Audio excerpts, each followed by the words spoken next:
E hoje nós vamos para mais uma análise de carteira de investimentos aqui dos inscritos do canal. Um deles é um colega também aqui do YouTube, o Bruno Oliveira, e ele trouxe a sua carteira de forma aberta aqui para que a gente pudesse discutir a respeito e, claro, dar uma nota ainda para a carteira, levando sempre em consideração que isso aqui não é uma crítica à pessoa, tampouco aos investimentos que ela fez. Somente tem com base aqui alguns critérios que eu utilizo para dar nota, alguns critérios que eu utilizo para enxergar como que a carteira está montada. E tudo isso leva, no final das contas, a você a pensar o que você está fazendo na sua carteira. E se você discorda de alguma coisa que eu falo, maravilha, o investimento ele permite exatamente essa discordância. E para que a gente tenha de forma bastante diversificada essa forma de pensamento em relação à montagem de carteira, em relação a dividendos, é que eu faço esse tipo de conteúdo, para que você consiga enxergar o que os outros estão fazendo, para que você tente empregar dentro da sua carteira uma estratégia ou eventualmente falar, opa, isso aqui não serve para mim e deixar consequentemente de fora. Então, para a gente começar, eu sempre gosto de começar com essa lógica aqui. O colega investe 100% em ações, ele tem hoje um patrimônio na ordem dos seus 504 milhões de reais, já considerando a valorização. Em termos de proventos, vamos ver como é que as coisas estão. Ó, é uma pessoa que já investe há bastante tempo, tá? Olhando que ele investe aqui desde 2019. Em 2024, ele teve uma média aqui de proventos de 3 mil reais, 36 mil foi o total aqui que ele recebeu. Vamos fazer uma conta? Só para a gente ver como é que estão as coisas, né? Vamos considerar que ele tem investidos 430 mil. Vamos imaginar que 30 mil tenham sido só desse ano. Vamos ver qual seria o yield dele, um cost, claro, em relação a tudo que ele recebeu. 36.200 dividido pelos 400 mil. Opa, maravilha! É uma carteira que tem aqui uma coisa que eu gosto, que é uma estabilidade de dividendos altos. Para aquela pessoa que fala, 6% é o melhor dividendo. Não, não é não. Se você está recebendo 6% de dividendo na sua carteira, eu sinto muito em lhe informar que a sua carteira não é boa. Não é boa. E eu não tenho medo de errar isso, tá bom? Não tenho medo. Existem inúmeros estudos mostrando que hoje, na realidade brasileira, na realidade de outros países em desenvolvimento e com moedas relativamente fracas frente a dólar, você não está ali realmente recebendo uma remuneração condizente com o risco que você está sofrendo por investir no Brasil. Melhorando o que eu quero dizer. Quando você olha para estruturas de investimentos mais complexas, uma das variáveis para você dizer se aquele ativo está caro ou ele está barato é o risco, ou risco de mercado, e algumas pessoas acrescem ao risco de mercado o risco país. Nesse caso aqui, sabendo que o Brasil ele não é um dos países com melhor rating de investimentos, o risco de mercado, você deve também fazer o acréscimo do risco Brasil e receber 6% para você estar exposto a esse risco não faz o menor sentido para mim. Portanto, um investimento que dê, no mínimo para você, 8%, 9% é algo que eu diria que é razoável. Abaixo disso, a sua carteira, a meu ver, não está boa. E no caso, o colega aqui tem uma rentabilidade muito boa, 9% ao ano, e considerando mais a valorização que ele está tendo, tá? Ele tem uma coisa, e eu já vou antecipar aqui para vocês, que é uma carteira bastante concentrada. André, você gosta desse tipo de investimentos? Eu adoro em carteiras que são concentradas. Por quê? E eu tive essa discussão com alguns membros do canal, tive essa discussão com amigos e todos eles compreenderam de forma bastante clara o que eu quis dizer, mas não quer dizer só por isso que eu estou certo. Mas eu quero trazer essa forma de visão para você, que é, quando você tem poucos ativos, consequentemente também você se preocupa mais, você olha com mais afinco, você estuda mais aprofundadamente aquele ativo. Diferentemente, porém, daquela pessoa que tem uma carteira com 30 ativos, e que ela não lê um relatório gerencial, em que ela não abre um resultado trimestral, em que ela não ouve um call de resultados, que ela não vê uma notícia sequer, que ela sequer procura outras visões a respeito daquela empresa. Portanto, se você tem uma carteira tão grande que você não consiga dar conta da análise, poxa, mais uma vez você está investindo errado. De outro lado, porém, e aí, claro, como eu te falei, eu não sou dono da verdade, mas é uma das coisas que eu prego aqui, ter uma carteira focada em poucos e bons ativos é algo muito interessante. E eu já fiz esse estudo, tá lá na nossa área de membros, depois eu coloco aqui para vocês, tá bom? Mas o ponto é que ele tem uma concentração razoável, 52% da carteira dele, investida em Banco do Brasil. Ah, André, mas Banco do Brasil caiu muito recentemente. Ai, meu Deus do céu. não muda nada, tá bom? Porque muito do que nós tivemos lá dentro foram efeitos contábeis. E efeitos contábeis, eles não vão gerar propriamente um impacto no caixa da companhia. Mas, como nós sabemos que o Banco do Brasil, ele distribui seus dividendos no lucro líquido, o pessoal, sim, vai ter que fazer alguns ajustes na precificação. Mas, considerando que o preço atual está em 25 e considerando que a companhia, ela deu um lucro muito próximo ali aos seus 7 bilhões e alguma coisinha, se a gente anualizasse isso aqui, daria alguma coisa perto de 28 bi. Perto ali dos seus 37 até uns 40 bi que ela já chegou a entregar, talvez algumas pessoas possam dizer, olha, não é mais um papel que vale 28, 30 reais. Mas, será que não é um papel que hoje vale mais próximo ali dos seus 23, até uns 25? Pode ser algo razoável. Considerando que o lucro caiu 20% e a cotação apenas 12%, será que ainda existe espaço para ela cair?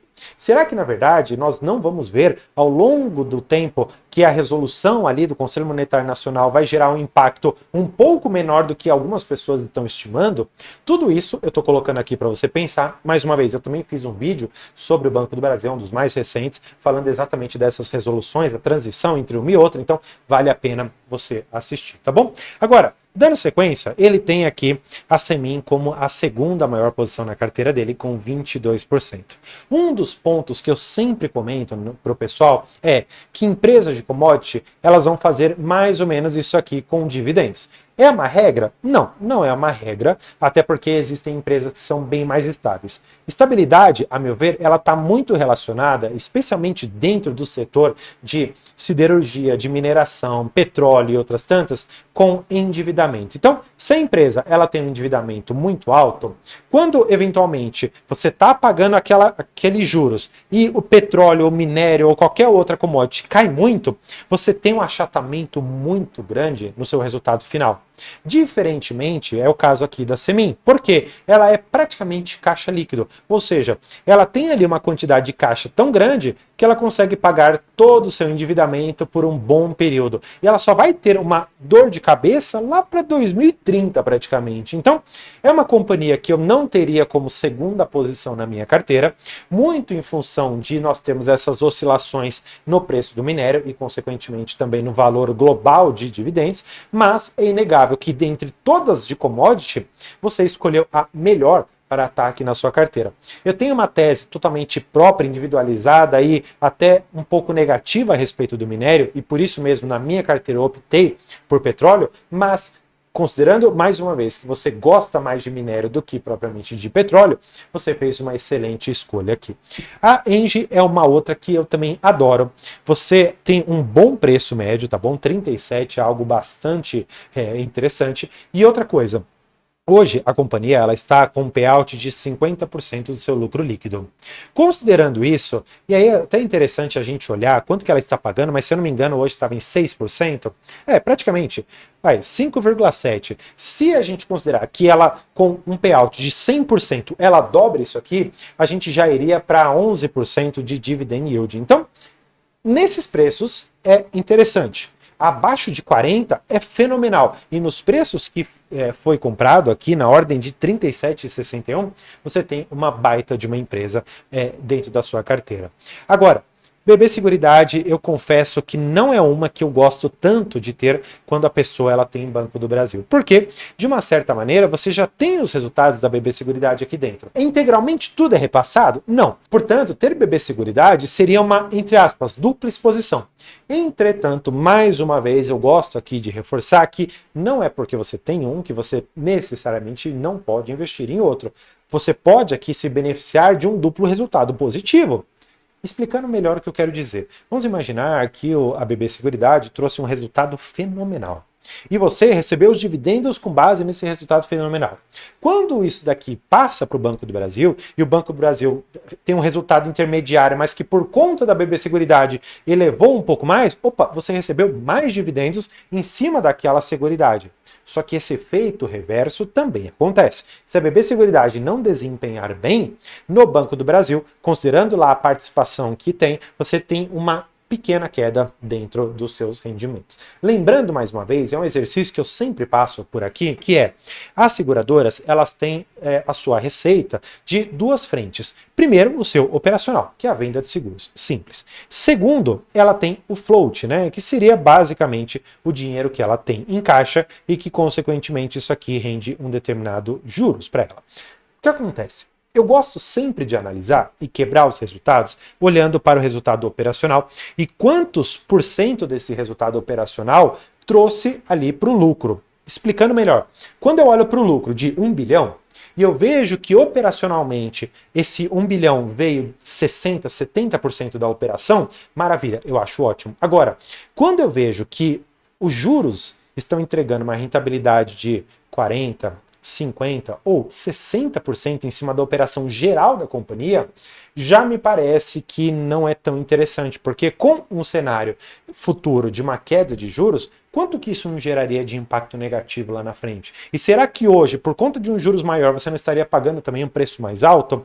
São coisas que eu gosto de olhar. E individualmente, para BB Seguridade, eu ainda não fiz essa análise, mas claro, se vocês quiserem, deixa aqui no comentário que aí eu faço individualmente essa análise. E por fim, uma empresa que eu adoro, que eu fiz alguns estudos bem aprofundados a respeito de custos, respeito de quantos as aparas estão impactando dentro dos seus resultados, é uma empresa fenomenal. E eu me recordo de forma extremamente clara que há mais ou menos um ano e pouco, quase 2 anos, esta companhia ela é cotada lá nos seus 12, 13 reais. E eu falava para todo mundo de forma extremamente aberta que estava mal precificada porque estava muito cara.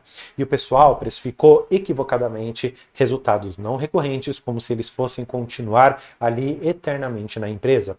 Uma companhia que tinha 200 milhões de resultado, sendo que 40 milhões eram do operacional e o restante era de indenizações, de exclusão de ICMS, de contribuição sobre lucro líquido, etc, etc. Portanto, quando você retirasse esses não recorrentes e precificasse a companhia pelo que ela normalmente entrega, você jamais chegaria àquela precificação.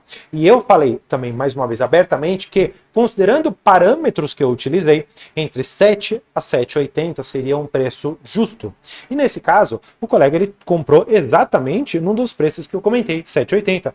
Não imagino que ele tenha ouvido exatamente os preços que eu falei, mas sabendo que é um bom investidor, ele deve ter feito as contas e falou, opa, peraí, me parece que essa companhia hoje abaixo dos 8 vale a pena, nos 12 muito cara. Então ele fez uma boa compra. E é uma companhia que ela tem alguns itens positivos. Primeiro deles, as aparas, elas estão com algumas projeções para caírem. Não para os preços de 600 como estava antigamente, 500, mas também longe dos 1.000. Aí, eventualmente, ali alguma coisa intermediária, 700, 750, é positivo, o que vai gerar uma descompressão no resultado e vai conseguir ter um resultado mais interessante. Não só isso, a plataforma Gaia está ali nos seus finalmente, tá? Então, ela vai conseguir empregar agora 100% e ela ainda está, pelo que a própria companhia falou, numa curva final de ramp-up. Então, ela ainda tem uma evoluçãozinha aqui para capturar e traduzir tudo isso no lucro da companhia. E ela tem ainda a outra plataforma que ela quer fazer, um outro projeto que é gigantesco, que é a Nels. Essa Nels ainda não saiu do papel, não foram divulgados dados financeiros, não foram divulgados dados operacionais, não foram divulgadas questões relacionadas ao impacto no lucro líquido, mas sabendo que o Gaia trouxe um impacto muito legal e que a Nels será maior do que a Gaia, inclusive com um investimento maior, eu espero que a companhia ela talvez não dobre, mas que ela aumente pelo menos em 50% o seu operacional e algo perto de 25% até 30% do seu lucro líquido, considerando, claro, que ela faça tudo isso num cenário de uma grande queda de juros ao longo dos próximos anos. Então, essa carteira, considerando os critérios que eu sempre utilizo, que são a estruturação mais a rentabilidade através dos dividendos, é uma carteira que eu daria nota 9. Por que eu não chegaria a uma nota 10? Por conta de a Semin ser a sua segunda maior posição na carteira. O que poderia fazer no futuro que com uma oscilação muito mais forte no minério de ferro você tivesse uma queda brusca nos seus rendimentos e que na conjunção ali da sua rentabilidade final você ficasse eventualmente abaixo de 8%. Então, sabendo que a Semin não está nesse cenário de um endividamento que pode baixar, eu aumentei a sua nota de 8 para 9. E se a Semin ela mudar de alguma maneira isso, fizer investimentos e se endividar, infelizmente a nota acabaria caindo. É uma carteira ruim? Longe disso, é uma carteira muito boa. E, mais uma vez, essa daqui seria a minha avaliação baseada nesses critérios. Se você concorda ou não comigo, você pode deixar seu comentário aqui embaixo. Se você quer ter a sua carteira analisada, basta você entrar no nosso grupo aqui do WhatsApp e eu sou o único administrador. É só mandar a sua carteira no Investidor 10 e deixar aqui aberta para eu poder fazer a análise. Espero que tenha gostado. Por hoje é isso. Tchau!